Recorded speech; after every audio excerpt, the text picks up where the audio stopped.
everyone কি খবৰ সকলোৰে খবৰ নিশ্চয় ভাল আৰু মোৰো ভালে আজি আকৌ আমৰ আচাৰ ৰেচিপি লৈ আহিছোঁ তাৰ বাবে এইখিনি আম লৈছোঁ বয়াম এটা লৈছোঁ আৰু বয়ামটো ধুই লৈ ইয়াতে ধুনীয়াকৈ মচি লৈছোঁ যাতে পানী অলপো লাগি নাথাকে আৰু আমখিনিতো যাতে পানী অলপো লাগি নাথাকে সেইটো কথা মন কৰিব নিজৰ সুবিধা অনুসৰি আমখিনি মই খুব ধুনীয়াকৈ কাটি লৈছোঁ টুকুৰিকৈ আৰু আপোনালোকে যেনেকৈ বিচাৰে ন তেনেকৈ কাটি ল'ব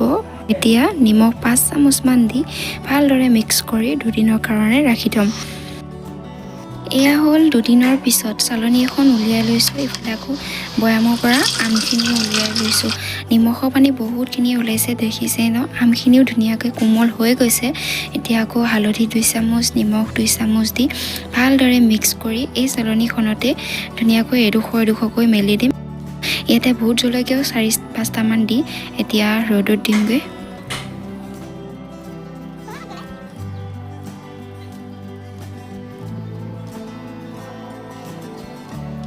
আমখিনি ৰ'দত দিয়া হৈ গৈছে এদিনৰ কাৰণে দিছিলোঁ দেই বেছিও শুকাব নালাগে নহ'লে খাবলৈ বেয়া হয়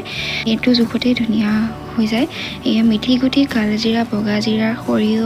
এয়া হৈছে ধনিয়া গুটি আৰু জলকীয়া 4-5টা মান আছে এইখিনি মই কেৰাহী এটা পাতি দি অলপ গৰম কৰি ল'ম এটা গোন্ধ অহালৈকে গৰম কৰি ল'ম এইখিনি হৈয়ে গৈছে বেছিকৈও ভাজিব নালাগে নহ'লে আকৌ খাবলৈ তিতা লাগিব ন সেইকাৰণে এয়া জলকীয়া ঠাৰিকেইটালৈ ছিঙি ল'লোঁ ইফালে আকৌ মিক্সিত মছলাখিনি দি ল'লোঁ দেই বেছিকৈও খুন্দা নাই বেছি গুড়া কৰা নাই আৰু মছলাখিনি অলপ গোটাই হৈ আছে ভোট জলকীয়াকেইটাও কাটি ল'লোঁ অলপ এয়া কেৰাহী এখন পাতি দি তেল দি দিছোঁ তেলখিনি গৰম হোৱাৰ পিছতে মই আমখিনিও দি দিছোঁ আমখিনি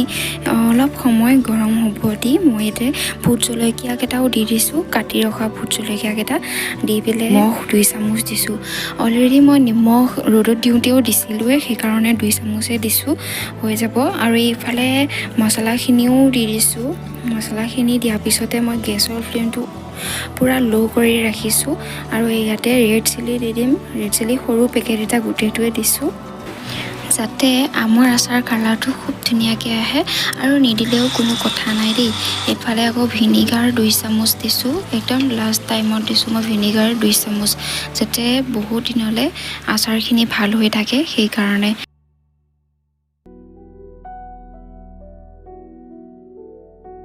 এতিয়া মই কাঁচৰ বয়াম এটা লৈ ভালদৰে মচি লৈছোঁ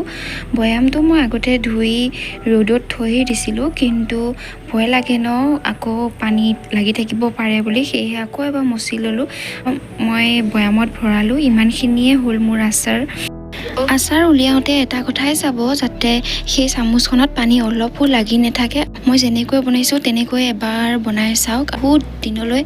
ধুনীয়াকৈ ভাল হৈ থাকে আৰু মই বনোৱা ভিডিঅ'ছবোৰ আপোনালোকে চালে লাইক এটা কৰি দিব যাতে মই ভিডিঅ'সমূহ বনাবলৈ সাহস পাওঁ আজিলৈ আহিছোঁ